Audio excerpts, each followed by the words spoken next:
সমুদ্রের ভিতরে আমি একবার সফর করলাম, আমেরিকার প্রায় 22টা স্টেট সফর করলাম কয়েক বছর মিলায়া। তো একবার আমার প্রোগ্রাম হলো ক্যালিফোর্নিয়া, লস অ্যাঞ্জেলেস। এখানে আমার 3 দিন প্রোগ্রাম। তারা একটা দিন আমাকে রাখলো সাইট সিন দেখার জন্য। আমাকে নিয়ে গেল লস অ্যাঞ্জেলেস থেকে সান দিয়েগো। সান দিয়েগো হচ্ছে প্যাসিফিক ওশানের পাশে। এইখানে আছে সি ওয়ার্ল্ড, অর্থাৎ সমুদ্রের মধ্যে যা কিছু আছে তা তারা সেখানে উঠায় রাখছে। বিশাল জায়গা, দেখতে অন্তত 4 দিন লাগে পুরা এলাকা দেখতে। আমার হাতে সময় 5 ঘন্টা, 5 ঘন্টা আমাকে দেখতে হবে। আমি বললাম গুরুত্বপূর্ণ জিনিসগুলি আমারে দেখাও। তো নিয়ে গেল। এই আপনাদের মাঠটা যত বড়, এরকম একটা বড় পুকুর, সেই পুকুরের মাঝখানে আছে একটা ওয়াল, আর ঠিক মাঝখানে আছে একটা মঞ্চ, আর 10,000 লোক বসতে পারে এরকম একটা গ্যালারি। ওরকম একটা গ্যালারিতে আমাকে বসালো টিকিট কাটায়া। ওখানে মাছের খেলা দেখানো হবে। যারা খেলা দেখাবে তারা হাতে তুড়ি দিল, সঙ্গে সঙ্গে 2টি মাছ ওই পাশ থেকে তারা ভিতরে বড় গেট আছে, সেই গেট দিয়ে এপারে চলে আসলো। আমি লক্ষ্য করলাম খেলা যারা দেখাবে তাদের মুখের কথা, বাঁশির আওয়াজ, হাতের ইঙ্গিত মাছে বোঝে। মাছটার বুকটা সাদা, একদম সাদা, আর পেছনের দিকটা কালো। যখন উঁচু হয় তখন মনে হয় কোনো সৌদি প্রিন্স হবে, কালো কাপড় গায়ে দেয় সাদা জামার উপরে, ঠিক ওরকম মনে হয়। তো যারা খেলা দেখাবে তারা এভাবে হাতে তালি দিল, মাছেও তার 2টি পাখা নিয়ে হাতে তালি দিল, ওয়েলকাম করলো দর্শকদেরকে। অনেকগুলি খেলা দেখালো এই মাছ। এক একটা খেলা দেখাইয়া যখন স্টেজের সামনে গিয়া মাছ হা করে, তখন বড় বড় বালতির ভিতরে ছোট ছোট মাছ আছে, এই মাছগুলি 2-3 বালতি তার মুখের মধ্যে ঢুকায় দেয়। আমার কাছে মনে হলো ওর গ্রাসটা এত বড় যে আমার মতো 12-14 জন বা 15-20 জন যদি ঢুকায় তাহলে মাছে মনে করবে যে কোনো চেলাপুটি ঢুকছে, এর থেকে বেশি কিছু মনে করবে না। এত বড় মাছ, শ্যামু ফিশ বলা হয় ওটাকে। এরপরে দেখলাম তিমি মাছ, নীল জাতীয় তিমি, যে তিমিগুলি খুব কম পাওয়া যায় মহাসমুদ্রে এগুলি থাকে। এক একটা নীল তিমির ওজন 5,000 টন পর্যন্ত হতে পারে। এর যে বাচ্চা হয় সে বাচ্চার দুধ খায়। তিমি হচ্ছে স্তন্যপায়ী প্রাণী। যে বাচ্চা হইল যেদিন হয় সেদিন থেকেই বাচ্চার 50 থেকে 60 মণ দুধ লাগে। কে খাওয়ায়? সুবহানাল্লাহ। দুনিয়ার কোনো গভর্নমেন্ট খাওয়ায় না। দুনিয়ায় স্থলভাগে পিঁপড়া থেকে শুরু করে হাতি পর্যন্ত, ছোট্ট চেলা পোকা থেকে শুরু করে সাপ, বড় বড় পাইথন পর্যন্ত, টোনাটুনি পাখি থেকে শুরু করে ঈগল পর্যন্ত, নদীর ভিতরে চেলাপুটি থেকে শুরু করে তিমি মাছ পর্যন্ত অসংখ্য প্রাণী সকাল বেলায় খালি পেটে জঙ্গল থেকে, গর্তের মধ্য থেকে, বাসা থেকে, পানির মধ্য থেকে যার যার আস্তানা ছেড়ে আহারের অনুসন্ধানে শত সহস্র কোটি প্রাণী সব যার যার ক্ষুধার পেট নিয়ে বেরিয়ে যায়। আল্লাহ রাব্বুল আলামিন বলেন, সন্ধ্যা হতে না হতে সবগুলির পেট ভরাইয়া যার যার বাসায় আমি ভিড়াইয়া দেই। ইন্নাল্লাহা হুয়ার রাজ্জাকু যুল কুওয়াতিল মাতিন। খেতে দেওয়ার মালিক কে? সেই আল্লাহর এই গুণকে, এই গুণাবলীকে বিশ্বাস করতে হবে। খেতে দেওয়ার মালিক তিনি কেবলমাত্র। সন্তান হয় না, দেওয়ার মালিক কে? বলেন জোরে। হাসাবার মালিক কে? কাঁদাবার মালিক কে? সুখ দেওয়ার মালিক কে? দুঃখ থেকে উদ্ধার করার মালিক কে? হায়াতের মালিক কে? মওতের মালিক কে? ফাআলুন লিমা ইউরিদ। যা খুশি তাই তিনি করতে পারেন। সুবহানাল্লাহ বলে। কোন? কাফ আর নুন, 2টি অক্ষর। যখন যা ইচ্ছে করে হয়ে যায়। আল্লাহর এই গুণকে বিশ্বাস করলে মানুষ শিরক থেকে বাঁচতে পারবে। মাজার মুখী হবে না মুসলমান, মসজিদ মুখী হবে তখন। আজ আমার মুসলমান একদিকে নামাজও পড়ে আর একদিকে মাজারের কাছে গিয়ে দুর্বল হয়ে যায়। আছে না? আছে কি না? মাজারগুলির কাছে গিয়ে সাহায্য কামনা করে। আমার নিজের চোখে দেখেছি। মাজারে গিয়ে কিভাবে সেজদা দেয় কবরকে, বলেন নাউযুবিল্লাহ। আল্লাহ ছাড়া কাউকে রুকু সেজদা করা যায় না। যা চাবার আল্লাহর কাছে চাইতে হবে। ওয়াইজা সালতা ফাসআলিল্লাহ ওয়াইজা ইসতাআনতা ফাসতাইন বিল্লাহ। যা কিছু চাওয়ার আল্লাহর কাছে চাও, যা কিছু বলার আল্লাহকে বলো। সব কিছু করার মালিক তিনি, সুবহানাল্লাহ বলেন। এই জন্য মাজারের সাথে মুসলমানদের সম্পর্ক হবে না, মুসলমানদের সম্পর্ক হবে মসজিদের সাথে। কিসের সাথে বলেন জোরে? আপনি কোন অসুবিধায় পড়েছেন, মাজলুম হয়েছেন, অত্যাচারিত হয়েছেন, চাকরির সমস্যা হয়েছে, ঘরে খাবার নাই, অসুখ বিসুখ হয়েছে, নানান ধরনের সমস্যায় পড়েছেন, কোনো মাজার নয়, কোনো পীর নয়, মসজিদের ভিতরে চলে যান, উজু করে মসজিদে ঢুকে 2 রাকাত কাজায়ে হাজাতের নামাজ পড়েন। রাসূলুল্লাহর উপরে যখনই বিপদ হতো তিনি নামাজে দাঁড়ায় যেতেন। সুবহানাল্লাহ বলো। আপনি কেন যাবেন একটা কবরের কাছে? আপনার সাহায্য কামনার জন্য কোনো পীর নয়, আপনার সাহায্যের জন্য কোনো কবর নয়, সাহায্য পাওয়ার জন্য কে? আল্লাহ চান আপনার ঈমানটা খালেস হোক। আল্লাহ তাআলা এটা বরদাস্ত করতে পারেন না যে মানুষ কারো কাছে গিয়া আরেকজনের কাছে গিয়ে নথি স্বীকার করুক। আল্লাহ সহ্য করেন না। ইন্না শিরকা লাযুলমুন আযীম। শিরক হচ্ছে মস্ত বড় জুলম, অত্যাচার। আল্লাহ সব থেকে অপছন্দ করেন কোন গুনাহ বলেন? শিরক। আল্লাহ সহ্যই করেন না। কেন করেন না? একটা যুক্তিতে আসে। যারা বিবাহ করেছেন তাদের স্ত্রী যদি স্বামীর সাথে যে ধরনের হাসি খুশি প্রেমের আদান প্রদান করে, স্বামী ছাড়া যদি আরেকজন পুরুষের সাথে এরকমের ভাব বিনিময় করে, ফোনে কথা বলে, প্রেম করে, খুব সুন্দর করে ভালোবাসা দিয়ে যদি চিঠি লেখে অন্য পুরুষের কাছে অথবা প্রেম নিবেদন করে, তাহলে স্বামীদের অবস্থা কেমন হবে বলেন? এইটার জবাব দিতে যদি দেরি হয় তো খুবই কুলক্ষণ। হ্যাঁ, ভয়ানক হবে, ভয়ানক হয়ে যাবে। নিজের চরিত্র যতই যা হোক, বউর চরিত্র ভালো চাই। আচ্ছা বলেন তো, স্ত্রী আপনার সঙ্গে যেভাবে প্রেমের হাসি হাসে, প্রেম নিবেদন করে, ওই রকম আরেকটা পুরুষের কাছে সাথে করলে আপনার সহ্য হয় না কেন? আপনি স্ত্রীর উপরে আপনার অধিকারটা কতখানি, কি জন্যে? আপনার স্ত্রীর যে হাসি, যে মিষ্টি হাসি, যা আপনার প্রাণ কেড়ে নেয়, ওই হাসিতে আপনার কোনো অবদান আছে বলেন?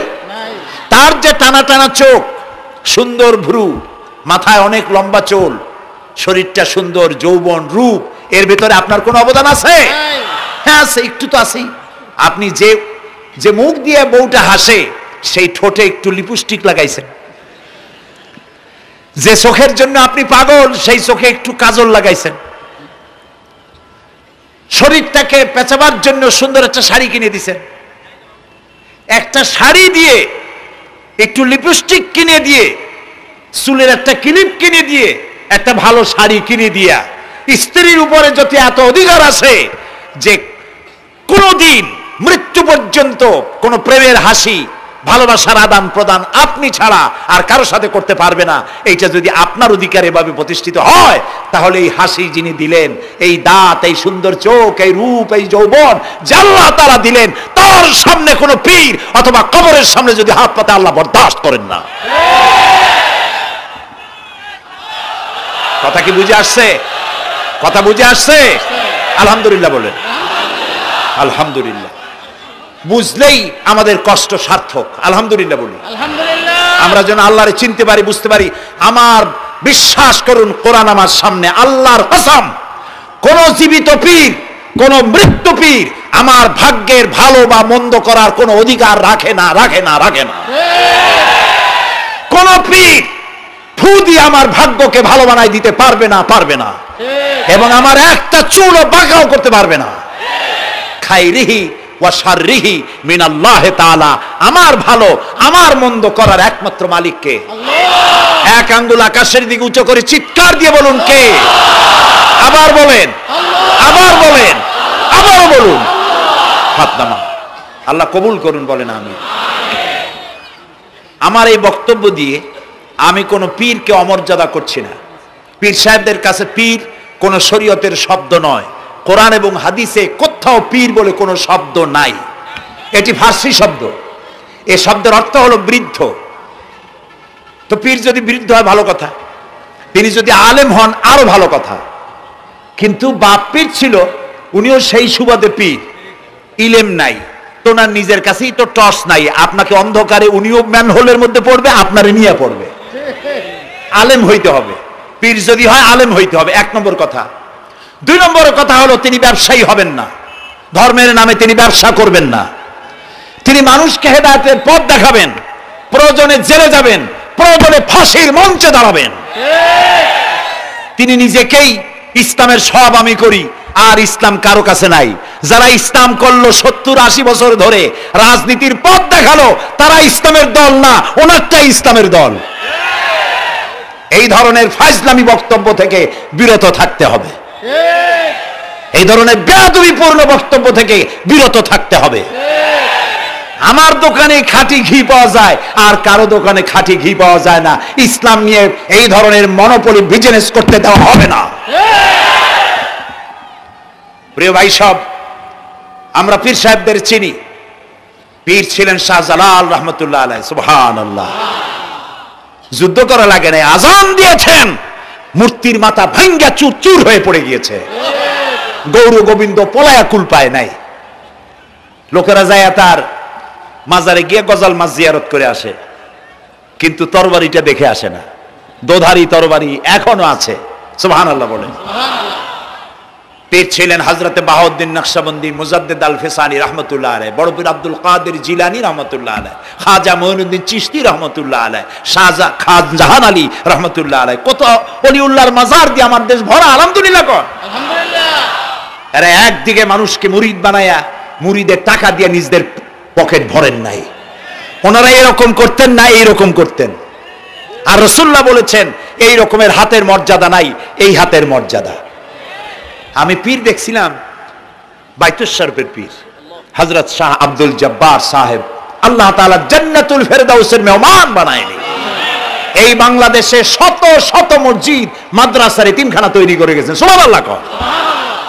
বৃষ্টির মৌসুমে চট্টগ্রামের বাড়ি তার, 14 বছর মাদ্রাসায় ওয়াজিদিয়া চট্টগ্রামে 14 বছর বুখারী শরীফ পড়িয়েছেন। কি মানের আলেম, খালি পীর না।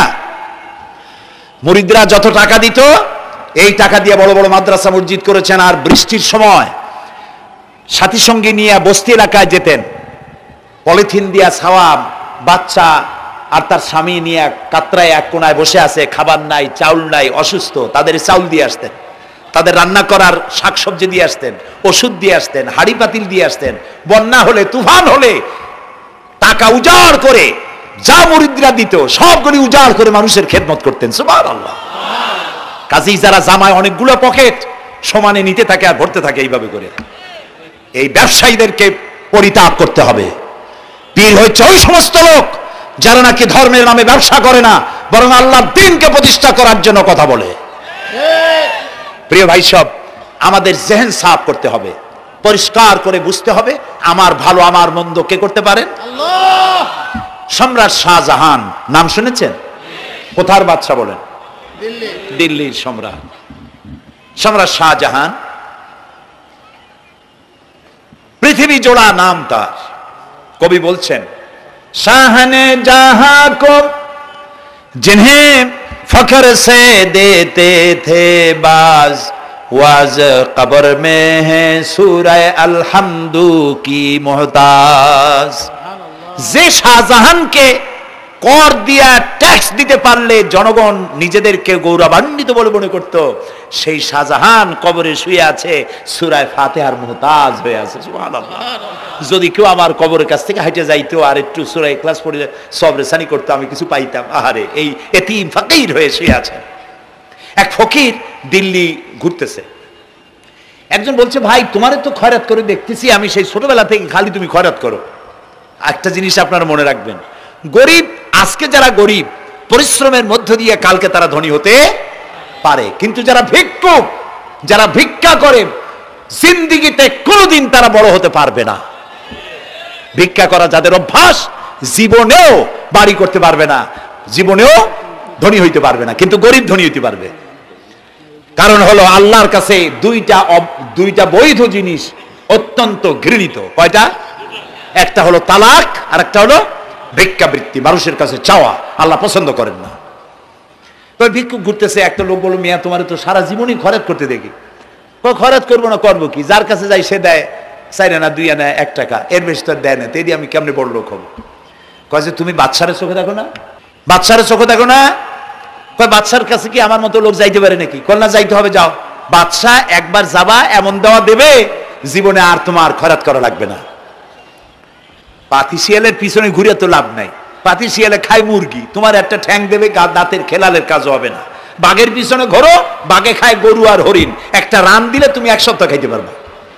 কাজে ঘুরতে গিয়েও বোঝা উচিত কার সাথে ঘুরি। তো বলছে বাদশার কাছে যাও। তো বাদশারে পাবো কই? কই তো দেখলাম কেবল মসজিদে ঢুকলো। তারপরে ফকির গিয়ে দাঁড়ায় আছে বারান্দায়, দেখে যে উনি বাদশা ভেতরে বসে হাত তুলে আছে ভাবে, আর চোখ দিয়ে পানি পড়ে দাড়ি ভিজে ভিজে পড়তেছে। নামাজ শেষ করে, মোনাজাত শেষ করে বাদশা বেরিয়েছেন। কোন বাদশা? শাহজাহান। বাইরে আসার পর ফকির বলল আসসালামু আলাইকুম, বলে ফকির রওনা করছে। বাদশা বলে দাঁড়াও, তুমি যে রওনা করলা, তোমার তো ভিক্ষুক মনে হয়, আর লোকেরা যারা ভিক্ষুক না তারাও তো আমার কাছে চায়, আর তুমি তো ভিক্ষুক, চাইলে না কেন কিছু? ভিক্ষুক বলে জাহাপানা, আমি কিছু চাইতে এসেছিলাম আপনার কাছে, কিন্তু আপনার করুণ অবস্থা দেখে আমার জ্ঞানের চোখ খুলে গিয়েছে। আমি দেখতে পেলাম আমি যার কাছে চাইতে এসেছি, আমি তো কান্দি না, হাতও বাতি নাই। যার কাছে চাইতে আসতাম দিল্লির সম্রাট, আবার কোন সম্রাটের কাছে হাত পেতে ভিক্ষুকের মতো কি জানি চায়, আর চোখ দিয়া পানি পড়ে দাড়ি ভিজে ভিজে পড়ছে। আমার জ্ঞানের চোখ খুলে গেছে, দুনিয়ার বাদশার কাছে আর চাইবো না। বাদশা কান্দে যে বাদশার কাছে, তার কাছেই চাইবো। প্রিয় ভাই সব, এই জন্যে জিহ্ন সাফ করে ফেলুন। দুনিয়ার কোন মানুষের জন্য, মানুষের কাছে নয়, কোন কবরে নয়, কোন কারো কাছে নয়, আল্লাহ তাআলার কাছেই আমরা নামাজের মধ্যে ঘোষণা করেছি, ইয়াকা না'বুদু ওয়া ইয়াকা নাস্তাঈন। আল্লাহ তাআলা, তোমার একমাত্র ইবাদত করি, তোমার কাছেই সাহায্য চাই। কাজেই সাহায্য আল্লাহর কাছে। কার কাছে চাইবো বলেন? আল্লাহ আমাদের ঈমান পোক্ত করে দিন। আমরা বলি আমিন, আমরা বলি আমিন। অসুখ বিসুখ হইলে পরে ধৈর্য ধরবেন। অনেক মানুষ আছে জ্বর হইলে কয় যে এত নামাজ পড়ি, খালি জ্বর আমারই হয়, এত রোজা রাখি, ভালো ভালো কাম করি, আমার ছেলের অসুখ মোটে সারিই না। এই জাতীয় কথা বলবেন না। মোমেনের পায়ে যদি কাঁটা ফোটে, সওয়াব থেকে খালি নাই। ধৈর্য ধরতে হবে। কাঁটা ফুটছে, বলেন ইন্না লিল্লাহ। আজাবান লিল মুমিন, মুমিনের জন্য বড়ই আশ্চর্য ব্যাপার, বিপদ হইলেও শুকর আদায় করে, আর সুখে থাকলেও শুকর আদায় করে। সুবহানাল্লাহ ওয়া বিহামদি। বিপদ আসলে সে বলে ইন্না লিল্লাহি, বলেন ইন্না লিল্লাহি ওয়া ইন্না ইলাইহি রাজিউন। আর যখন শান্তি আসে বলে আলহামদুলিল্লাহ। দুই অবস্থায় তার জন্য নিয়ামত আল্লাহর তরফ থেকে সে পায়, আলহামদুলিল্লাহ। প্রিয় ভাই সব, তো আল্লাহর উপর ঈমান আনার জন্য কয়টা শর্ত বলছিলাম? এই যে প্যাচ লেগে গেছে, কয় যে 3টা। আল্লাহর উপর ঈমান আনার জন্য শর্ত কয়টা? 4টা। 4টার বলছি কয়টা? 2টা। আরেকটা হচ্ছে আল্লাহর কুদরত, এ বিশ্বাস করা। আল্লাহর কুদরত মানে শক্তি। আল্লাহর কিছু বিশ্বাস করবেন, বলেন জোরে? শক্তি। আকাশ এবং জমিনে শক্তিশালী কে? কিন্তু আমার দেশের জনগণ, কিছু কিছু রাজনীতিবিদরা বলে জনগণই নাকি সকল ক্ষমতার, সকল শক্তির উৎস। কি পাগল! তুমি ক্ষমতার উৎস? নাকের মধ্যে ময়লা, দাঁতে ছাতা, পেটের মধ্যে দুর্গন্ধ ভরা, ক্ষমতার উৎস। আশ্চর্য কথা। এই যে ক্ষমতার উৎস, হাজার হাজার লোক এখানে বসা, 2টা ভাউয়া ব্যাংক যদি 2 কোণা দিয়ে ঢোকে, ভাউয়া ব্যাংক চেনেন? বিগ সাইজের ব্যাংক, 2টা যদি দুই দিক দিয়ে ঢোকে লাফাইতে লাফাইতে, সামনে যারা আছে এমনি লাফাবে। অন্তত টঙ্গী তামিরুল মিল্লাত মাদ্রাসা ছাড়াইয়া তারপরে ফিরে তাকায় বলবে, ভাই আমরা দৌড়াই কেন? ব্যাংকের সামনে অসহায় বল্লা ভীমরুলের সামনে অসহায়, সাপের সামনে বিচ্ছুর সামনে অসহায়, তারা কয় সকল ক্ষমতার উৎস জনগণ। কপাল পোড়া।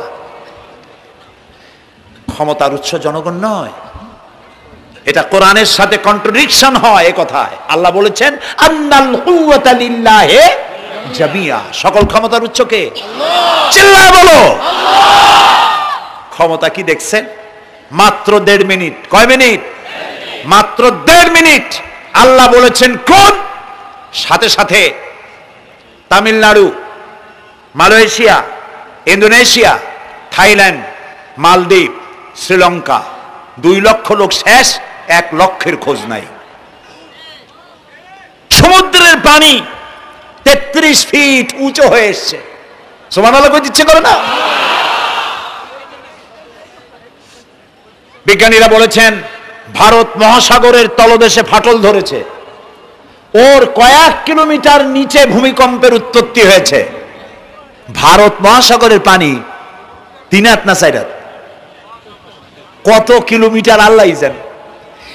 এই কয়েক কিলোমিটার নিচে যে মাটি, সেই মাটিরও কয়েক কিলোমিটার নিচে ভূমিকম্পের উৎপত্তি।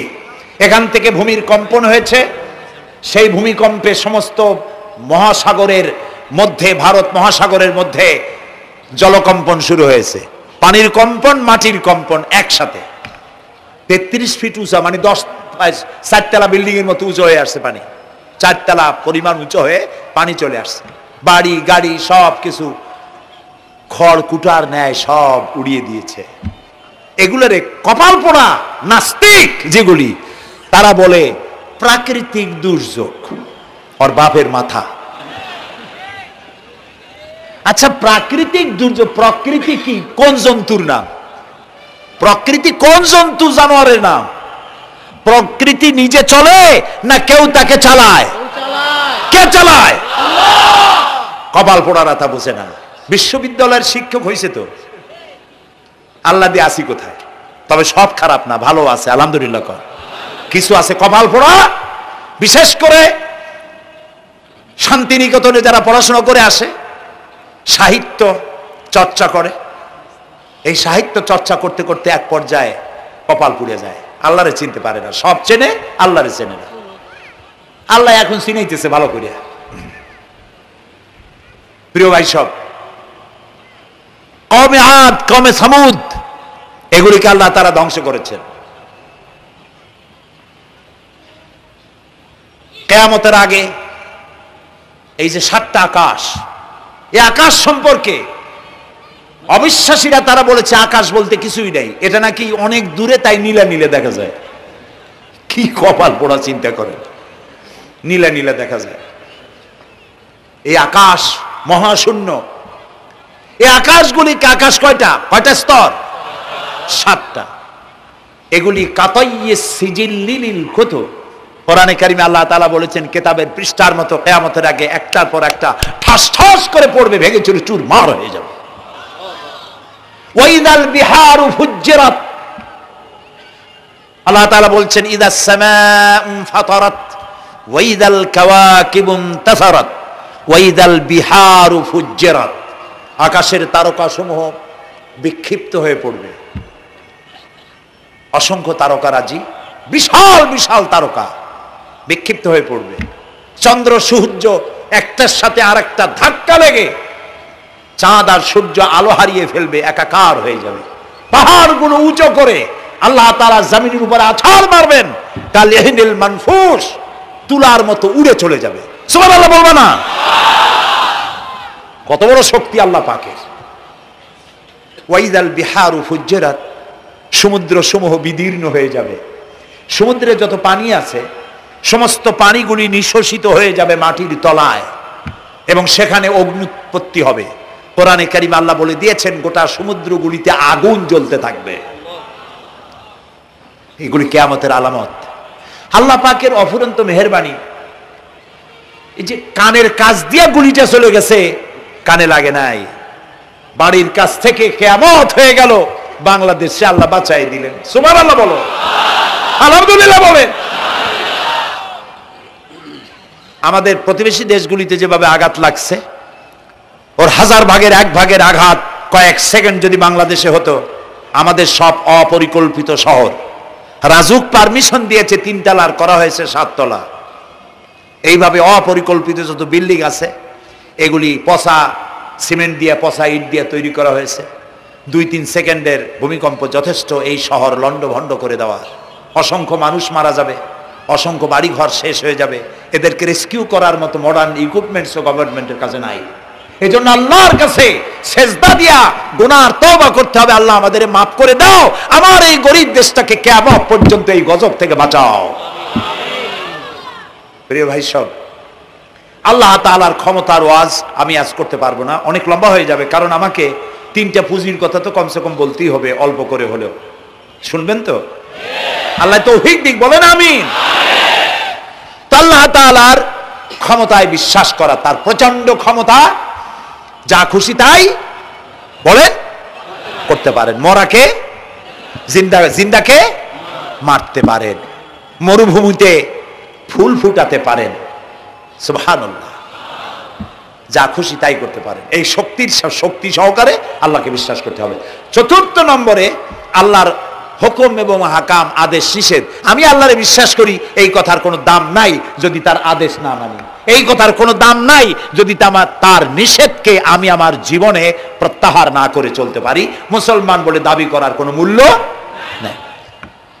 একদিকে নামাজ পড়ি, আর একদিকে ওজনে কম দেয়, খাদ্যে ভেজাল দেয়, বেপরদা করি, মিথ্যা কথা বলা হয়, ওজনে কম দেয়, খাদ্যে ভেজাল দেয়, জমিনের আইল ঠালে আমানতের খেয়ানত করে। আল্লাহর হুকুম মানা হলো না, রসুলের আদেশ মানা হলো না। আল্লাহর উপর ঈমান আনার জন্য 4র্থ শর্ত হচ্ছে আল্লাহ যা বলেছেন মাথা নত করে মেনে নিতে হবে, বলতে হবে সামি'না ওয়া আতা'না। বলেন সামি'না ওয়া আতা'না, শুনলাম আর মেনে নিলাম। বলেন তো জোরে, শুনলাম আর মেনে নিলাম। সুবহানাল্লাহ বলেন। মুমিনেরা এই প্রশ্নই করবে না মদ হারাম কেন, মুমিনেরা এই প্রশ্নই করবে না জুয়া হারাম কেন, মুমিনেরা এই প্রশ্নই করবে না জেনা হারাম কেন। একটাই জবাব, মদ হারাম কেন? আল্লাহ হারাম করেছেন তাই হারাম। জেনা হারাম কেন? আমার আল্লাহ হারাম করেছেন তাই হারাম। জুয়া হারাম কেন? আমার আল্লাহ হারাম করেছেন তাই হারাম। কোন যুক্তি নাই। যুক্তির, আল্লাহর নিষিদ্ধ জিনিসে যুক্তি তালাশ করে কেবলমাত্র শয়তান। আল্লাহর আদেশ নিষেধের যুক্তি তালাশ করে কে? শয়তান। মুমিনের কাজ হলো সামি'না, বলেন, ওয়া আতা'না, শুনলাম আর মানলাম, বাস, শেষ কথা, খালাস। এই গেল 4টি শর্ত পুরো হয়ে গেল। এই 4টি শর্ত যদি পূরণ করতে পারি তাহলে আল্লাহরে বিশ্বাস করছি এটা প্রমাণিত হবে, এটা জাস্টিফাই হবে, এটা সত্যতা প্রমাণ হবে যদি আল্লাহ হুকুম মতো। 1 নম্বরে হলো, আমি আবার কথাটা প্যাকেট করে দিই যাতে করে আপনারা বাড়ি নিয়ে যাইতে পারেন। আল্লাহর উপরে ঈমান এনেছি, এই কথাটাকে কমপ্লিট করার জন্য শর্ত কয়টা? 4টা। 1 নম্বরে আল্লাহর অস্তিত্বে বিশ্বাস, বলেন আল্লাহর অস্তিত্বে বিশ্বাস। 2 নম্বরে আল্লাহর গুণাবলীতে বিশ্বাস। 3 নম্বরে আল্লাহর ক্ষমতায় বিশ্বাস। 4 নম্বরে আল্লাহর আদেশ এবং নিষেধে বিশ্বাস, মান্য করে চলা। আল্লাহ যেন এই তৌফিক আমাদের দেয়, বলেন আমিন। আল্লাহ রাব্বুল আলামিন দুনিয়ায় শান্তি, আখিরাতে জাহান্নাম থেকে মুক্তি দেওয়ার জন্য আল্লাহ পাক আমাদেরকে একটা ব্যবসার কথা বলেছেন। ওই ব্যবসায় পুঁজি কয়টা? বলেন। 3টা পুঁজি। বলছি কয়টা? দেখেন যে কেমনি প্যাঁচ লাগে। বলছি মাত্র একটা, সে একটা ডাল বাইর করছি 4টা। এবার আসেন মূল পয়েন্টে। এবার দ্বিতীয় পয়েন্ট, রসুলের প্রতি ঈমান। আমরা তো রসুলের প্রতি ঈমান আনছি কিনা বলেন? রসুলের প্রতি ঈমান এনেছি। আমাদের এই ঈমান যথেষ্ট নয়, কারণ আমাদের ঈমান হলো রবিউল আউয়াল মাসে ঈমান তাজা হয়, ঠিক না? ঠিক না? রবিউল আউয়াল মাস যখন আসি, ব্যানারটা নাই, শামিয়ানাটা নাই, রাস্তাগুলিতে ফ্ল্যাগ লাগাই আর আলোকসজ্জা করি। মন্ত্রীরা আসেন, নেতারা আসেন, সিরাতুন নবী মাহফিলে দাঁড়ায় বলেন নবীর আদর্শ অনুসরণ করা ছাড়া উপায় নাই। অথচ ওনার পা থেকে শুরু করে মাথা পর্যন্ত নবীর আদর্শ নাই। আবার এই নেতা রামকৃষ্ণ মিশনে, রামকৃষ্ণ পরমহংসদেব তার মঞ্চে গিয়ে বলেন রামকৃষ্ণের নীতির ছাড়া বিকল্প কিছুই নেই। আবার গৌতম বুদ্ধের জন্মবার্ষিক উদযাপনের জন্য সেখানে গিয়ে বলেন গৌতম বুদ্ধের অহিংস নীতি অনুসরণ করা ছাড়া জাতির যোগীনাথ হওয়ার আর কোনো পথ নাই। যেখানে যায় সেই জায়গার বুলি ধরে। রবিউল আউয়াল মাস আসতে পারে, আলোকসজ্জা করে ইয়া নবী সালামু আলাইকা, ইয়া রাসূল সালামু আলাইকা, এরপরে গরম গরম জিলাপি রাসূলুল্লাহকে বুঝায় দেওয়া হলো, হে রাসূল আপনি তাকিয়ে দেখেন কত মহব্বত আপনারে করি, আপনার মহব্বতের জন্য আমাদের শহরের কোনো মিষ্টির দোকানে আর মিষ্টি নাই, সব আমরা খাইয়া শেষ করছি। এই হলো মহব্বত। এই মহব্বতে এই ইমানে কাজ হবে না, এই ইমানে বলেন কাজ হবে না। কোন ইমানে কাজ হবে? রাসূলের প্রতি ইমানের অর্থ কি? এর অর্থ হচ্ছে নবী করিম সাল্লাল্লাহু আলাইহি ওয়াসাল্লাম আমাদের রাসূল, আমাদের নেতা, আমাদের রাসূল আমাদের নেতা, আমরা তার উম্মত, তার অনুসারী। অনুসারীর কাজ কি? নেতার পূর্ণাঙ্গ অনুসরণ করণ, রাসূলুল্লাহর আনুগত্য করতে হবে। এটা কে বলেছেন? আল্লাহ রাব্বুল আলামিন সূরা আলে ইমরানের মধ্যে বলেছেন কুল ইন কুনতুম তুহিব্বুনাল্লাহ ফাত্তাবিউনি ইউহিব্বুকুমুল্লাহ ওয়া ইয়াগফির লাকুম যুনুবাকুম আল্লাহু গফুরুর রহিম। হে নবী আপনি বলুন, তোমরা যদি আল্লাহকে ভালোবাসো তাহলে তোমার কাজ হচ্ছে, তোমরা যদি আল্লাহকে ভালোবাসো তাহলে তোমরা আমার আনুগত্য করো, আমার অনুসরণ করো। কার? রাসূলের। বলেন কার? রাসূলের অনুসরণ যদি তোমরা করো, খেয়াল করে শুনতেছেন তো? আল্লাহ তাআলা বলছেন নবী আপনি বলেন তোমরা যদি আল্লাহকে ভালোবাসো, তোমাদের এই দাবি যদি সত্য হয় তাহলে আমার অনুসরণ করো, আমার আনুগত্য করো। আমার অনুসরণ, আমার আনুগত্য করলে পরে তোমাদের কে আল্লাহ রাব্বুল আলামিন ভালোবাসবেন এবং তোমাদের তামাম জিন্দেগীর সমস্ত গুনাহ খাতা আল্লাহ তাআলা মাফ করে দিবে। আমরা কি গুনাহ মাফ করাইতে চাই? বলেন চাই? আসুন রাসূলের আনুগত্য করুন। রাসূলের আনুগত্য কিরকম? রাসূল যেভাবে মুছ কাটছে আমরা সেইভাবে মুছ কাটবো, তিনি দাড়ি যেভাবে রাখছেন আমরা সেইভাবে রাখবো, তিনি চুল কাটছেন যেভাবে সেইভাবে করব, তিনি পায়ের নখ হাতের নখ যেভাবে কাটছেন সেইভাবে করব, তিনি যেভাবে বিবাহ করেছেন সেই সুন্নত অনুযায়ী বিবাহ, তিনি যেভাবে দেশ চালাইছেন সেইভাবে দেশ চালাবো।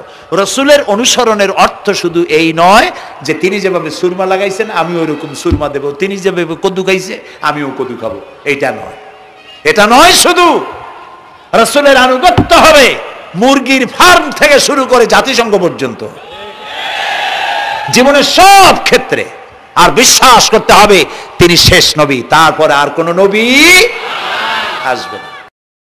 আল্লাহ রাব্বুল আলামিন সূরা আহজাবের মধ্যে বলেছেন মা কানা মুহাম্মাদুন আবা আহাদিম মির রিজালিকুম ওয়ালাকির রাসূলুল্লাহি ওয়া খাতামান নাবিয়্যিন। মুহাম্মদ সাল্লাল্লাহু আলাইহি ওয়াসাল্লাম তোমাদের কোন পুরুষদের পিতা নন, তিনি আল্লাহর রাসূল এবং তাকে দিয়ে নবুয়তের মিশনকে খতম করে দেওয়া, কমপ্লিট করে দেওয়া হয়েছে। আর কোন নবী, রাসূলুল্লাহ বলেছেন লা নবিয়্যা বাদি ওয়ালা রাসূল, আমার পরে আর কোন নবী আসবে না, রাসূল আসবে না। কথা বুঝে আসছে? আল্লাহর নবীর পরে আর কোন নবী হবে না। আল্লাহর নবী বলেছেন একটি ইমারত তৈরি করে তার ভিতরে একটা ইট যদি খালি থাকে, একটি ইটের জায়গা যদি শূন্য থাকে তাহলে সকলের চোখে ধরা পড়বে। ওই ইটখানা দিলে পরে বিল্ডিংটা কমপ্লিট হয়ে যায়। নবুয়তির যে ইমারত আল্লাহ তৈরি করেছিলেন ওর ভিতরে একটা ইটের অভাব ছিল, আল্লাহ পাক আমাকে দিয়ে সেই শূন্য জায়গা পূরণ করে দিয়ে নবুয়তের মিশনকে কমপ্লিট করে দিয়েছেন। রাসূলুল্লাহ বলেছে আমার পরে আর কেউ নবী হবে না। পৃথিবীর সব মুসলমানদের আকীদা মুহাম্মদ সাল্লাল্লাহু আলাইহি ওয়াসাল্লামের পরে যদি কেউ নবুয়তের দাবি করে সে কাফির, হাজার বার কাফের। তারা যারা তাকে যারা নবী মানবে তারাও রাসূলুল্লাহ বলেছেন আমার পরে 30 জন মিথ্যেবাদী নবুয়তের দাবি করবে। তার মধ্যে একজন তো দাবি করছে রসুলের জীবদ্দশায়, একটা ছিল মেয়ে লোক আর একটা ছিল পুরুষ। পুরুষটার নাম ছিল মুসাইলামা কাযযাব, নামই ছিল কাযযাব। কাযযাব মানে মিথ্যাবাদী। দেখছেন অবস্থা, নামই মিথ্যাবাদী। উম্মতেরা কইল যে আপনি তো একজন নবী, আমরা সৌভাগ্য আর দুর্ভাগ্য হোক আপনারা নবী বলে মানলাম। মুহাম্মদ সাল্লাল্লাহু আলাইহি সাল্লামের কাছে প্রায় জিবরাইল আসে আর ওহী আনে, আর আপনি আমাদের কোনো ওহী দিতে পারলেন না পর্যন্ত। কয় যে কেবল না নবী হইলাম, অপেক্ষা করো, ওহী আসবেন। বেশ কিছুদিন যাওয়ার পর খুব চিন্তা ভাবনা করে কয় যে ওহী একটা আসছে। উম্মতেরা সব দৌড়ে আসছে, কি ওহী? কয় যে এইমাত্র শেষ রাত্রে জিবরাইল আসছিল, আইসা আমারে কয়ে গেল একটা সূরা নাজিল করলো। সূরাটা কি? ইন্না আতাইনাকাল আকাক ফাসাল্লি লিরাব্বিকা ওয়াজআক ইন্না শানিয়াকা হুয়াল আবলাহ। উম্মতেরা কয় সর্বনাশ, এই সূরা পড়তে গেলে তো আমরা কাইসা মরে যাব। এর অর্থ তো খুব বিকায়দা। কি সূরা নাজিল হলো আপনার উপরে? ইন্না আতাইনাকাল আকাক মানে আমি তোমাকে হুতুম পেশা দান করেছি, সুতরাং তুমি তোমার প্রভুর উদ্দেশ্যে নামাজ পড়ো আর চিৎকার মারো, কারণ তোমার শত্রুরা সাদা এবং কালো বর্ণের। আমরা তো আগামাথা কিছু বুঝলাম না, কি ওই? আচ্ছা ঠিক আছে, পয়গম্বর মুহাম্মদ সাল্লাল্লাহু আলাইহি সাল্লামকে তার উম্মতেরা নিয়ে যায় তাদের বাগানে, মাঝে মধ্যে নিয়ে যায়। নিলে পরে যে কুয়ায় পানি থাকে না, শূন্য কুয়া পানিতে ভরে যায়। যে গাছতলা দিয়ে তিনি হেঁটে যান, যে খেজুর গাছে খেজুর নাই সেই গাছতলা দিয়ে রাসূল হেঁটে গেলেন, গাছে ফল ধরে যায়। আপনি তো এরকম কিছু দেখাইতে পারেন না। কয় তোমরা তো আমার নেও না, চলো না যাই। নিয়ে গেছে, যাই দেখে যে কুয়ার পাড় দিয়ে যায়, যে কুয়ায় পানি থাকে তা থাকে না, শুকায় যায়। যে গাছতলায় দিয়ে যায় ওই গাছে খোরমা থাকলে সাথে সাথে খড়গুলো ঝরে যায়। উম্মতের কয় কি একটা কপাল পড়ো নবী পাইলাম বাগে। আল্লাহ তারে শেষ করছে দুনিয়া থেকে, জাহান্নামে চলে গেছে। সেই মহিলাটাও গেছে, সেও গেছে। রাসূলুল্লাহ বলেছেন এইরকম 30 জন মিথ্যাবাদী নবুয়তের দাবি করবে কিয়ামতের আগ পর্যন্ত। গোলাম আহমদ কাদিয়ানী, এ হলো ইতিহাসে আমরা যদ্য পাই তার পর্যন্ত 28 জন হয়েছে। মুহাম্মদ সাল্লাল্লাহু আলাইহি সাল্লামের ইন্তেকালের পর ওকে নিয়ে হয়েছে 28 জন। কয়জন হইল? বাকি আছে কয়জন? তাই বলে কিয়ামত যে এই 2 জন হইলি আগামী বছর বা 5-6 বছরের মধ্যে কিয়ামত হবে ওইটা চিন্তা করেন না। এই পৃথিবীতে একটা লোক আল্লাহ শব্দ উচ্চারণ করার যদি থাকে কিয়ামত সে পর্যন্ত হবে না। সুবহানাল্লাহ। সুতরাং বহুত দেরি আছে কিয়ামতের। তবে ওর মতো আরো শয়তান 2 জন আসবে। গোলাম আহমদ কাদিয়ানী বলল আমি পয়গম্বর, আমি নবী, আমার উপরে ওহী আসে।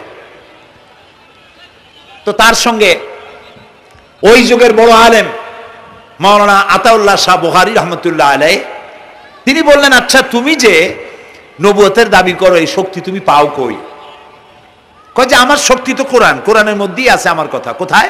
কয় সূরা সফের মধ্যে আছে, ইয়াতি মিন বাদি ইসমুহু আহমদ।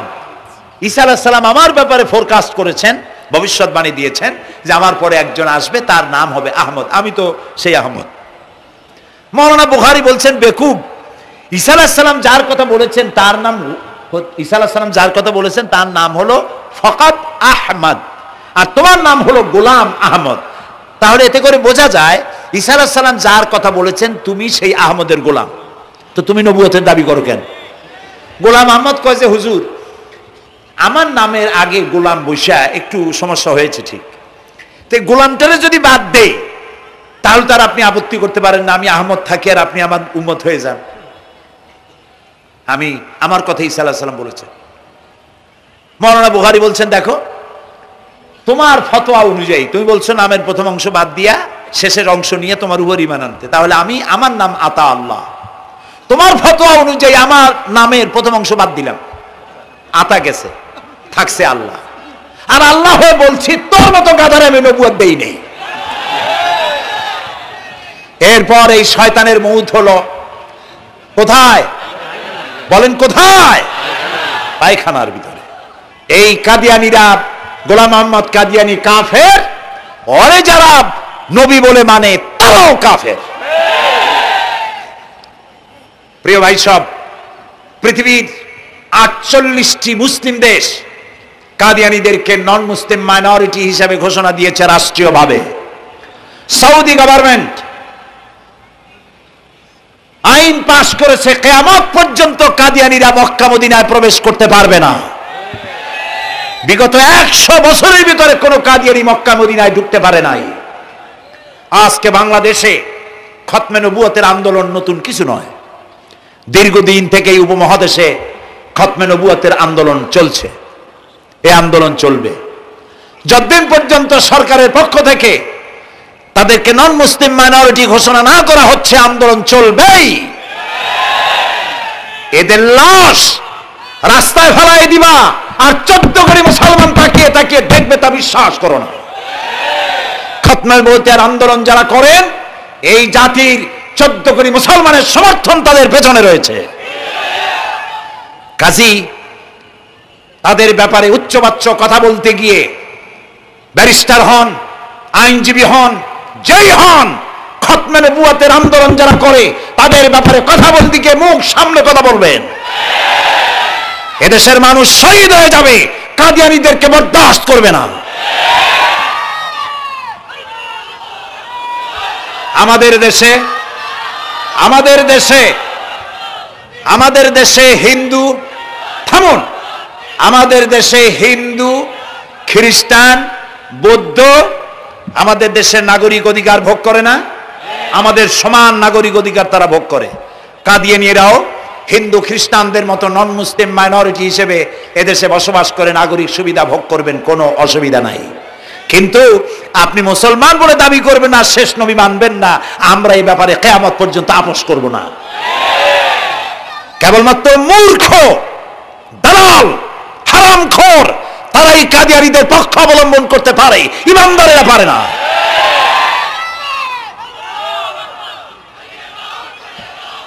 কাদিয়ানীরা যে সব মসজিদ তৈরি করে, এগুলি মসজিদ নয়, এগুলি উপাসনালয়। হিন্দুদের মন্দিরকে যেভাবে আমরা সম্মান করি, ওদের উপাসনালয়কে সম্মান করি। কিন্তু কাদিয়ানীরা যতদিন মুসলমান নামের পরিচয় দিতে থাকবেন, আমরা আমাদের অধিকার আদায়ের জন্য সুশৃঙ্খল ভাবে গণতান্ত্রিক পদ্ধতিতে আমরা এই অধিকার আদায়ের চেষ্টা করব। খতমে নবুয়তের আন্দোলন কোনো রাজনৈতিক আন্দোলন নয়, এটি আমাদের ঈমানের আন্দোলন।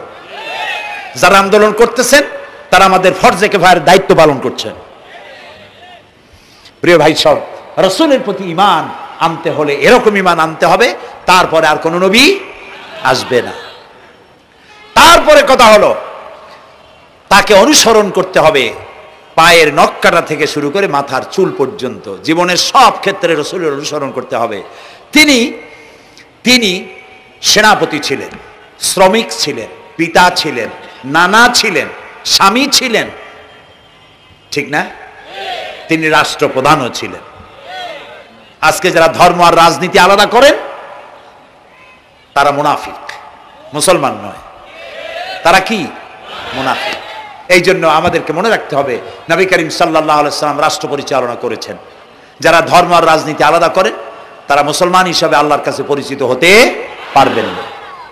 প্রিয় ভাই সব, নবীজি মক্কা থেকে মদিনা এলেন, মদিনা এসে রাষ্ট্রপ্রধানের দায়িত্ব পালন করলেন। আজ তিনি রাষ্ট্রপ্রধান, কোরআন হলো সংবিধান, কোরআনের আইন চালু করে দিলেন। চুরি বন্ধ হলো, ডাকাতি বন্ধ হলো, জেনা ব্যভিচার বন্ধ হয়ে গেল, মানুষ দরজা খুলে ঘুমাবার সুযোগ পেল। সুবহানাল্লাহ, সুবহানাল্লাহ। নবী করিম সাল্লাল্লাহু আলাইহি ওয়াসাল্লাম একটি সুন্দর সুখী সমাজ পৃথিবীতে চালু করে গেলেন। আজ আমাদের ভাগ্য যদি খুলতে হয়, রাসূলের অনুসরণ করি আমাদেরকে রাষ্ট্র পরিচালনা করতে হবে। ইসলাম সন্ত্রাসকে প্রশ্রয় দেয় না, ঠিক না ভাই? আমাদেরকে যারা সন্ত্রাসী বলে, ওরাই তো সন্ত্রাসের দাদা, ওরা সন্ত্রাসের জন্মদাতা। আমাদেরকে সন্ত্রাসী বলো? আমি আমেরিকায় বক্তব্য করেছি, লন্ডনে বক্তব্য করেছি, আমি তাদেরকে বলছি তোমরা আমাদেরকে সন্ত্রাসী বলো, আমাদের দেশে যাইয়া দেখো, তোমাদের এখানে সমস্ত সুপার মার্কেটগুলি সব বন্ধ হয়ে যায় বেলা 4টায়, কোনো মার্কেট খোলা থাকে না। কেন খোলো না? তোমরা সিকিউরিটি দিতে পারবে না বলে খোলো না। চুরি হবে, ডাকাতি হবে, লুটপাট হবে, এই জন্য বিকেলেই সব বন্ধ হয়ে যায়, রাতে কোনো দোকান খোলা থাকে না। তো যাও তো আমাদের দেশে, আমাদের তো সন্ত্রাসী বলো, গরিব দেশ। আমাদের দেশের বাবুরহাটে, নরসিংদীর কাছে বাবুরহাট, যেটাকে এই দেশের ম্যানচেস্টার বলা হয়, সারা রাত কোটি কোটি শত কোটি টাকার কাপড় চোপড় বেচা কিনা হয়, পুলিশের গন্ধ খুঁজে পাওয়া যায় না, সারা রাত বেচা কিনা হয়। গ্রামের বাজারগুলি যায় দেখেন, আমাদের দেশে যশোরে, খুলনায়, উত্তরবঙ্গে রাত 2টা 2:30 পর্যন্ত বেচা কিনা হয়, ঠিক না? এই যে আমাদের দেশে আল্লাহর মেহেরবানি, এবারে যে ঈদের সময় ঈদ আর পূজা একসাথে হইল, মুসলমান মেয়েরা, হিন্দু মেয়েরা সোনা দানা গলায় পরিয়া, হাতে পরিয়া, তারপরে বাজারঘাট ঈদের কেনাকাটা, পূজার কেনাকাটা করছে, কোনো অসুবিধা হয় নাই, ঠিক না? আল্লাহর মেহেরবানি, র্যাবে জি যা করার করছে। মক্কা শরীফে, মদিনা শরীফে দেখলাম লোকেরা হাত তুলে, বাংলাদেশি লোকেরা ওখানে যারা আছে, র্যাবের জন্য দোয়া করছে, আল্লাহ র্যাবের প্রতি তুমি রহমত নাজিল করো, আল্লাহ রহম করুন কোন। আমি দেশের যতটা অসুবিধা হয়েছিল তার থেকে অনেক গুণ গ্যাপ হয়ে গেছে, আলহামদুলিল্লাহ, আলহামদুলিল্লাহ। প্রিয় ভাই সব, এই যে আল্লাহ রাব্বুল আলামিন মুসলমানদেরকে পৃথিবীর মধ্যে সব থেকে বেশি শান্তি প্রিয় করেছেন, কোন আলহামদুলিল্লাহ। তোমরা আমার মক্কা যাইয়া দেখো, মক্কা মদিনায় যাইয়া দেখো, আমাদের কও সন্ত্রাসী। মক্কা মদিনায় লক্ষ লক্ষ মানুষ, এই যে সব চলে গেছে, এখন কোথায় গেছে? সারা পৃথিবী থেকে মানুষের এখন ছুটছে ছুটছে, পৌঁছে গেছে, আর পথে আছে, প্লেনে আছে, নদীতে আছে, গাড়িতে আছে, সুবহানাল্লাহ। লক্ষ লক্ষ মানুষ চলে গেছে, সবার একই ড্রেস, একই গন্তব্য, একই স্লোগান, লাব্বাইক আল্লাহুম্মা লাব্বাইক। সব মানুষ চলে গেল। আমি 96-তে যখন পার্লামেন্টে আসলাম, প্রথম পার্লামেন্টে এক বক্তৃতার ভেতরে আমি বলেছিলাম যে আমাদের দেশে নেতা নেত্রীরা ওমরা করে, হজ করে। আচ্ছা, আপনারা যাইয়া দেখেন কি, করেন কি, আনেন কি? যাইয়া একটু তোয়াব করিয়া আসার সময় আতর আর পাথর, সুরমার খুরমা পকেট ভরে নিয়ে আসেন, কিন্তু চোখে দেখেন না। আল্লাহ তাআলা বলছেন, আওয়ালাম ইয়ারাউ আন্না জাআলনা হারামান আমিনান, তোমরা কি দেখতে পাও না আমার এই হারামকে আমি কিভাবে নিরাপত্তার শহর বানিয়েছি? সুবহানাল্লাহ। রাত 2:30-3টার সময়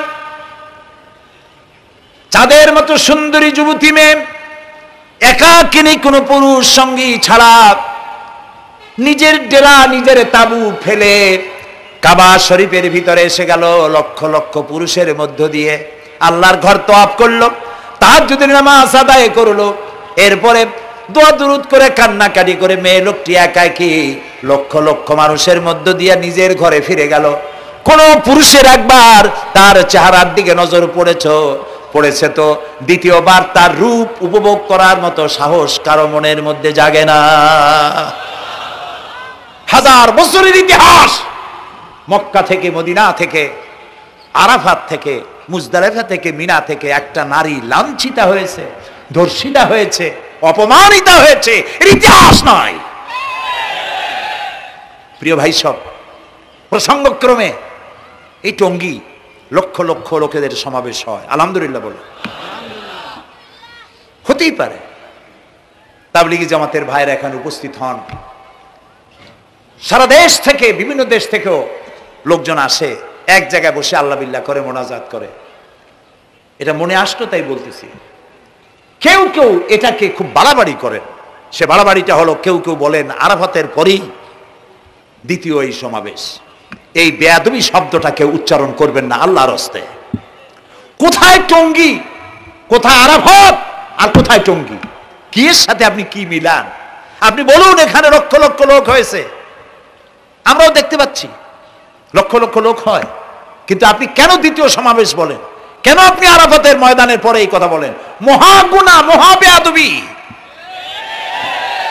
আরাফাতে যাওয়া ফরজ, টঙ্গীতে আসা নফল নয়।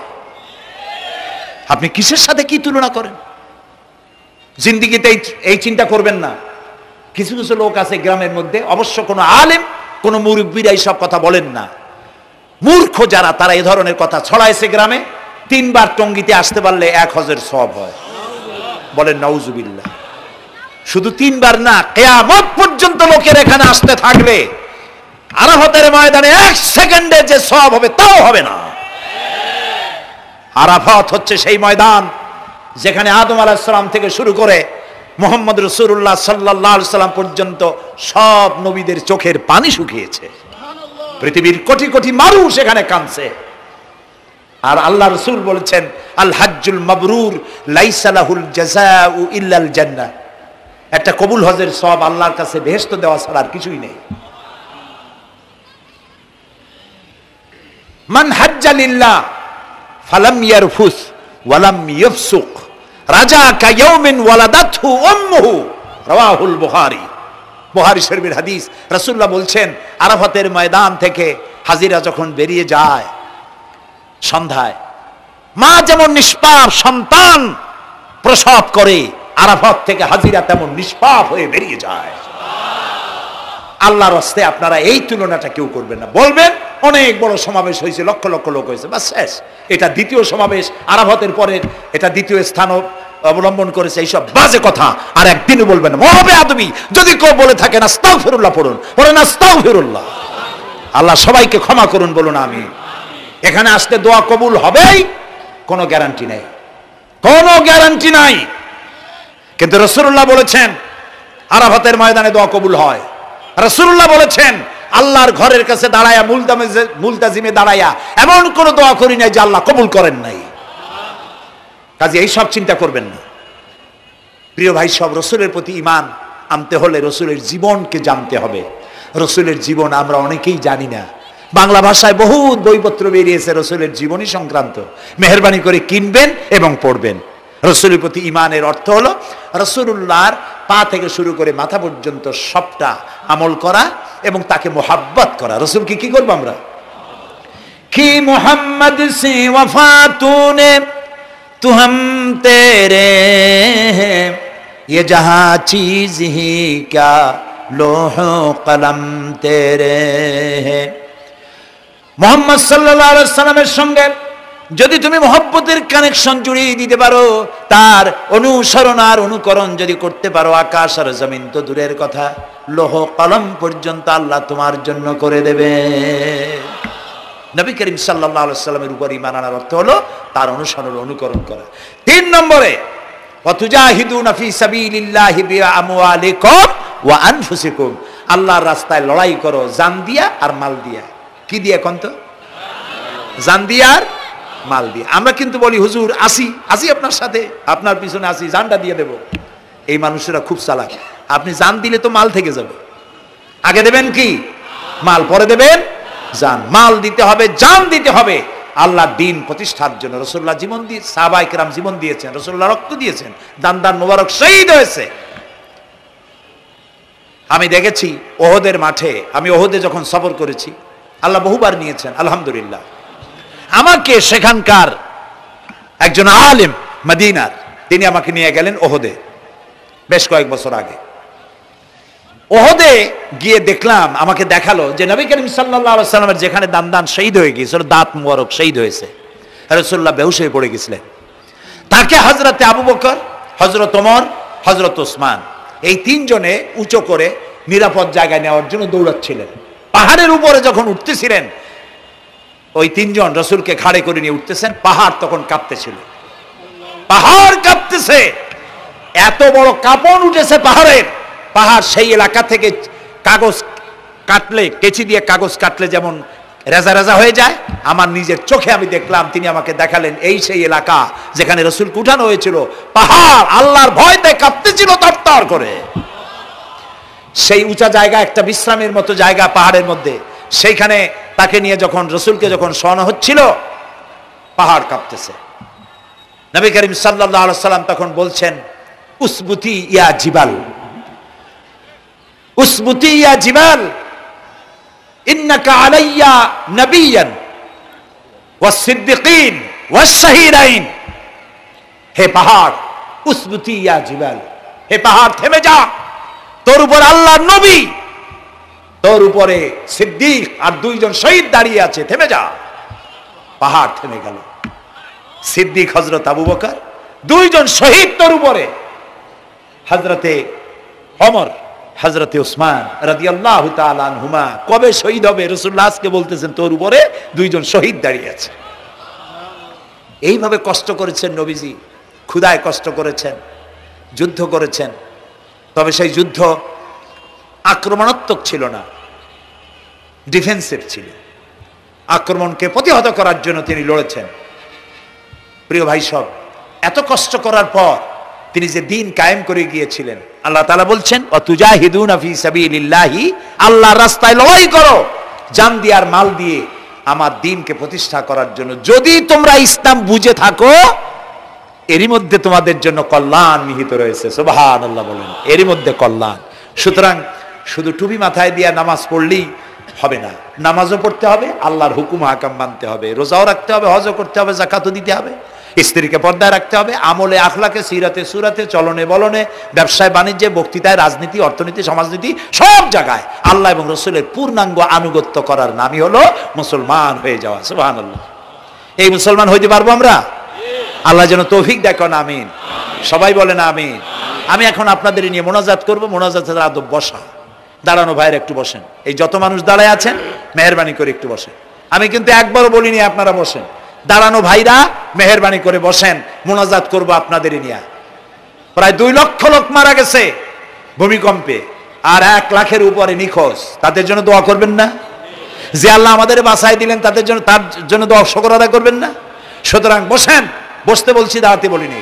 মোনাজাতের জন্য সবাই বসেন, আর একটু জোরে সরে জিকির করেন লা ইলাহা লা ইলাহা।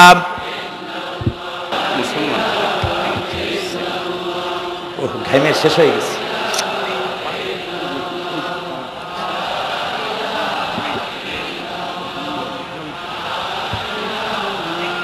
বয়স কত? বাড়ি কোথায়?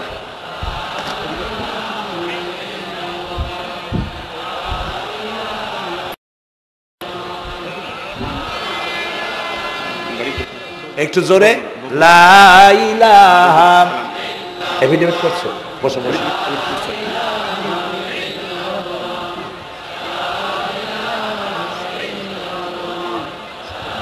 আচ্ছা, আমি তো মোনাজাতের কথা বলছি।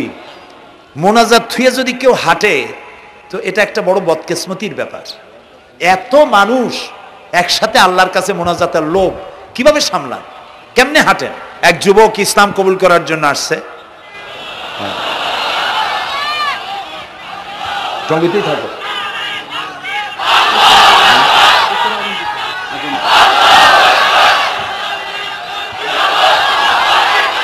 জি,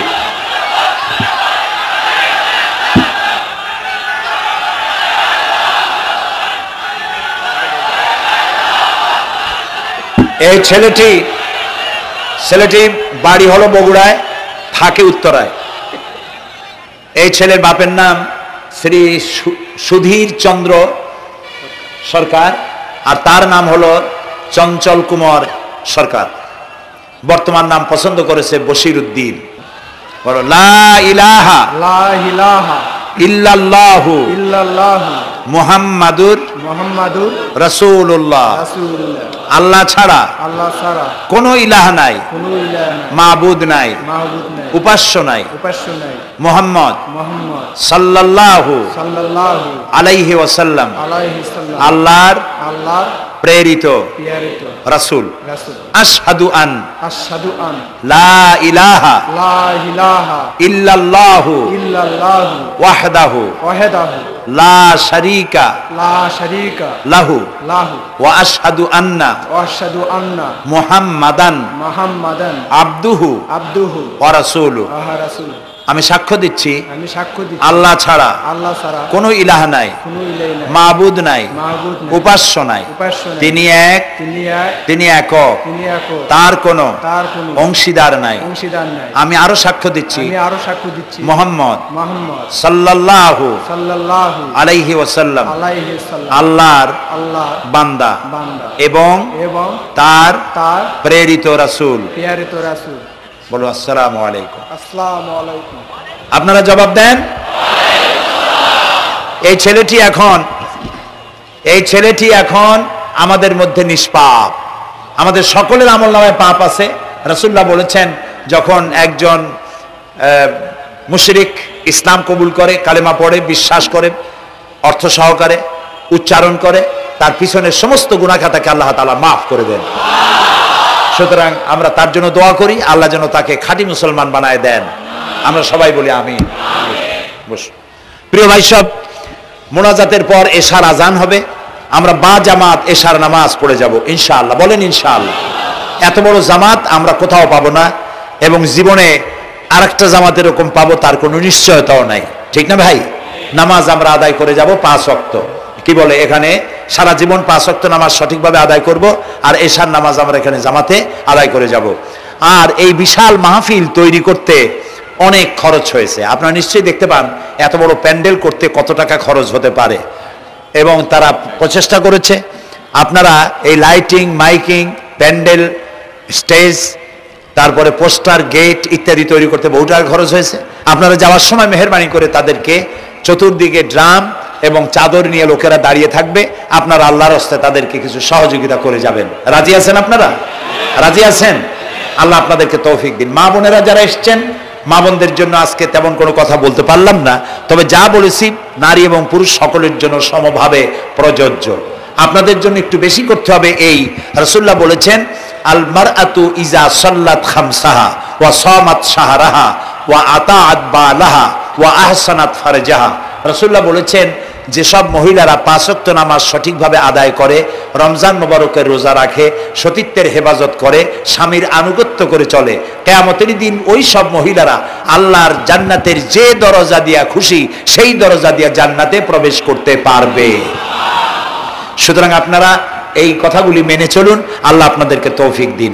আমি মোনাজাত করব এখনই, আপনারা যাওয়ার সময় সকলে সহযোগিতা করে যাবেন। আর নামাজের জন্য একটি বই আছে, চরিত্র গঠনে নামাজের অবদান। আমরা যে নামাজ পড়ি অনেক সময় নামাজ হয় না। রাসূলুল্লাহ বলেছেন, সাল্লু কামা রাআইতুমুনি উসাল্লি, নামাজ পড়ো সেইভাবে যেভাবে আমাকে নামাজ পড়তে দেখো। জীবনের শ্রেষ্ঠ ইবাদত নামাজ, তাই যদি সঠিক না হলো তাহলে পণ্ডশ্রম হয়ে যাবে।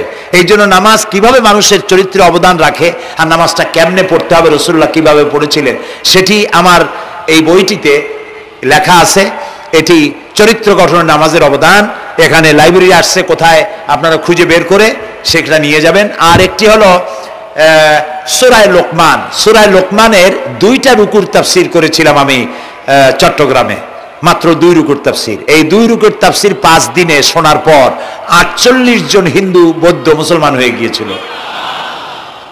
যাকাত সম্পর্কে, মা বাপের অধিকার সম্পর্কে হযরতে লোকমান তার সন্তানকে যে নসিহত করেছে, সেই নসিহত 9টা নসিহত ছিল। ওই নসিহতগুলি আল্লাহর এত পছন্দ হয়েছে যে আল্লাহ তাআলা নিজে লোকমানের নসিহত কোরআন শরীফ উঠাই দিয়েছে। সুবহানাল্লাহ। সুতরাং আমার সন্তানদের ভালো করার জন্য এই নসিহতগুলি দরকার। এটির নাম যারা ক্যাসেট থেকে উদ্ধার করেছে, নাম হলো তাফসিরে সাঈদী লোকমান। এবার সূরা লোকমান এ পর্যন্ত 4টা তাফসির বেরিয়েছে তাফসিরে সাঈদী নামে, যেগুলি আমি তাফসির করেছি চট্টগ্রামে। সেগুলি, এসব বই ওখানে পাওয়া যাবে। এই বইগুলি আপনারা লাইব্রেরি থেকে, এখানে মোবাইল লাইব্রেরি এসছে ঢাকা শহর থেকে, সন্ধান করে আপনারা নিয়ে যাবেন। আল্লাহ তাআলা আপনাদেরকে তৌফিক দান করুন। যাওয়ার সময় মাহফিলকে সাহায্য করে যাবেন, আর নামাজে সালাতুল ইশা আদায় করে যাবেন। আল্লাহুম্মা আমিন। ربنا ظلمنا أنفسنا وإن لم تغفر لنا وترحمنا لنكونن من الخاسرين ربنا لا تزغ قلوبنا بعد إذ هديتنا وهب لنا من لدنك رحمة إنك أنت الوهاب। আয় আল্লাহ তাআলা, হাজার হাজার মুসলিম জনতা, পুরুষ এবং নারী, আমরা তোমার দরবারে হাত তুলেছি, গুনার বোঝা মাথায় নিয়ে হাত তুলেছি। দয়া করে আমাদের জিন্দেগীর সমস্ত গুনাহ খাতাকে আল্লাহ মাফ করে দাও। আয় আল্লাহ তাআলা, আমাদের মধ্য থেকে আমাদের মা বাপ যাদের দুনিয়া থেকে বিদায় হয়ে গেল, কবরগুলিকে জান্নাতের টুকরায় পরিণত করে দাও। রব্বির হামহুমা কামা রব্বায়ানি সগীরা। সবাই পড়েন, রব্বির হামহুমা কামা রব্বায়ানি সগীরা। আয় আল্লাহ তাআলা, तमाम পৃথিবীতে আজ মুসলমানেরা বড়ই বিপদে আছে। হায় আল্লাহ তাআলা, বিপদগ্রস্ত মুসলমানদেরকে তুমি সাহায্য করো। রব্বুল আলামিন, ইরাকের মাজলুম মুসলমানদের হাতে ইরাকের জমিন উঠায় দাও। হায় আল্লাহ তাআলা, জালিমদেরকে তুমি নস্তনাবুদ করে দাও। আল্লাহ তাআলা, বাংলাদেশ আমাদের প্রিয় জন্মভূমি, এই দেশের উপরে তোমার খাস রহমত নাজিল করো। হায় আল্লাহ তাআলা, ভূমিকম্পে আশেপাশের দেশগুলির মারাত্মক ক্ষতি হয়ে গেল। আল্লাহ তাআলা তুমি আমাদেরকে দয়া করে বাঁচাই দিয়েছো। কিয়ামত পর্যন্ত আসমান আর জমিনের সব মুসিবত থেকে আমাদের দেশকে তুমি হেফাজত করো রব্বুল আলামিন। আমাদের স্ত্রী পুত্র পরিজন যাদেরকে তুমি দান করেছো সবগুলিকে দিনদার ইমানদার নামাজি মুসলমান বানাইয়া দাও। আয় আল্লাহ তাআলা, এই মাহফিলের আয়োজন যারা করেছেন, কষ্ট করেছেন, পয়সা দিয়েছেন এবং দেবেন, সকলকে আল্লাহ তাআলা ইমানে কামেল সকলকে দিয়ে দাও। আমাদেরকে তোমার মকবুল বান্দাদের মধ্যে শামিল করে নাও। আল্লাহ তাআলা যারা হজে চলে গেছেন, যারা রাস্তায় আছেন যাওয়ার পথে, আর এবং আরো যারা যাবেন, আল্লাহ তাআলা সকলের যাতায়াত আসান করে দাও, সকলের হজকে কবুল করে নাও। যারা হজ করেন নাই এই মাঠে আজকে যারা উপস্থিত, মন চায় যেতে, আল্লাহ তাআলা তাদেরকে যাওয়ার ব্যবস্থা করে দাও।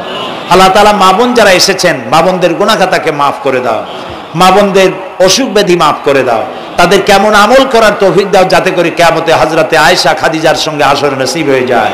আল্লাহ তাআলা তোমার কাছে আরেকটা দোয়া করি, আমাদের এই বাংলাদেশে যারা বোমা মারে, আমাদের বাংলাদেশে যারা গ্রেনেড হামলা করে, আমাদের এই বাংলাদেশে সন্ত্রাসী তৎপরতা চালায়া যারা মানুষ হত্যা করে, তুমি তাদেরকে হেদায়েত করে দাও, তুমি তাদেরকে হেদায়েত করে দাও, তুমি তাদেরকে হেদায়েত করে দাও। আল্লাহ তাআলা তোমার ইলমে যদি জানা থাকে ওদের নসিবে হেদায়েত নাই, তাহলে হামান, নমরুদ, সাদ্দাত, ফেরাউন এগুলারে যেমনে তুমি ধ্বংস করছো, বাংলাদেশে যারা গ্রেনেড হামলা করে, বোমা হামলা করে, মানুষ খুন করে, ওদেরকে গজব দিয়া, লানত দিয়া বাংলাদেশ থেকে চিরকালের জন্য বিদায় করে দাও। যারা বাংলাদেশে নৈরাজ্য সৃষ্টি করে, আল্লাহ তাদেরকে গজব দিয়া বিদায় করে দাও। হয় তারা হেদায়েত হোক, না হয় শয়তানদের হাত থেকে আমাদের দেশকে আল্লাহ তুমি রক্ষা করো রব্বুল আলামিন। টঙ্গী বিরাট শ্রমিক এরিয়া, আল্লাহ তাআলা শ্রমিকদের স্বাস্থ্য ভালো রাখো, তাদের সকলকে নামাজ আদায় করার তৌফিক দাও। আল্লাহ তাআলা তাদের অভাব অভিযোগ দূর করে দাও। চারদলীয় ঐক্য জোটের এই সরকারকে ইসলামের পক্ষে থাকার কাজ করার তৌফিক দান করে দাও। যত ওয়াদা নির্বাচনের আগে করেছিল সবগুলি ওয়াদা অক্ষরে অক্ষরে পালন করার তৌফিক দিয়ে দাও। আমি কয়েক সেকেন্ড আপনাদের জন্য ছেড়ে দিলাম, মাথা নিচু করে চক্ষু বন্ধ করে যার যা চাওয়ার দরকার আল্লাহর কাছে চান। এই বিশাল মাহফিলে আল্লাহ তাআলা দোয়া কবুল করবেন ইনশাআল্লাহ।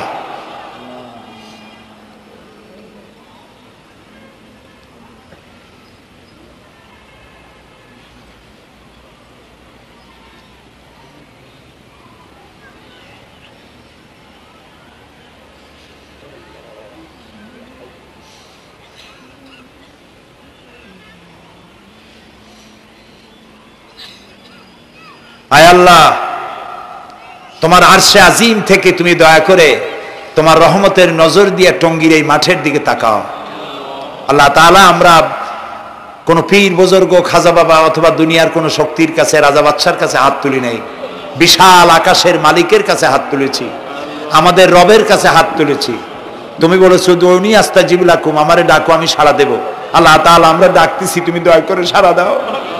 আমরা ডাকতেছি, আমাদের ডাকের সাড়া দাও মাবুদ।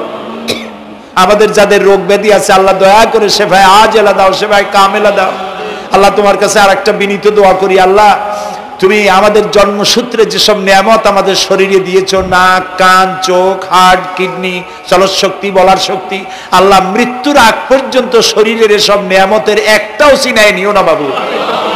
আল্লাহ তাআলা তুমি আমাদের প্রতি দয়া করো, মেহেরবান হও। মাহফিলের আয়োজন যারা করেছেন আল্লাহ তাদের এই কষ্টকে তুমি কবুল করে নাও। কিয়ামতের দিন কোরআনের সুপারিশ আমাদের জন্য নসিব করে দাও। রব্বানা তাকাব্বাল মিন্না ইন্নাকা আনতাস সামিউল আলিম ওয়া তুব আলাইনা ইন্নাকা আনতাত তাওয়াবুর রহিম। সুবহান রাব্বিকা রাব্বিল ইজ্জাতি আম্মা ইয়াসিফুন ওয়া সালামুন আলাল মুরসালিন ওয়ালহামদুলিল্লাহি রাব্বিল আলামিন। ওয়াজআল আখিরা কালামিনা ইনদাল মাউত লা ইলাহা ইল্লাল্লাহু মুহাম্মাদুর রাসূলুল্লাহ। আসসালামু আলাইকুম ওয়া রাহমাতুল্লাহ।